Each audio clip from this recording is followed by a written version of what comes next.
Social media show off করতে গিয়ে আমার যা হলো। যাই আইসক্রিমটা নিয়ে একটু সোশ্যাল মিডিয়ায় লাইভে আসি। সবাই তো পোস্ট করে কত সুন্দর। আজকে আমি এই রান্না করেছি গাইস, চলে এসো আমাদের বাড়ি ঝটপট। আমিও বলি আমি আইসক্রিম খাচ্ছি, চলে এসো ঝটপট।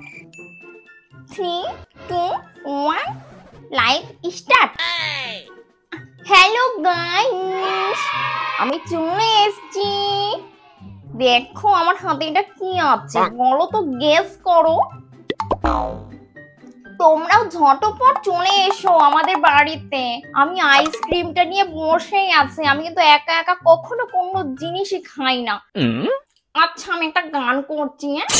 আজকে বলবে পরশু দেখা, পরশু বলবে তরশু দেখা, তরশু বলবে পরশু দেখা, আর তো পারি না।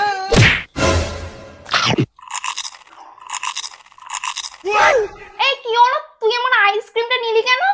আমি তো অত কিছু জানি না বাপু। তুই একটু আগে কাঁদছিলি সোশ্যাল মিডিয়ায় এসে যে আমার একা খেতে ভালো লাগছে না, তোমাদের নিমন্ত্রণ রইলো, তাই তোর বন্ধু হয়ে আমি চলে আসলাম।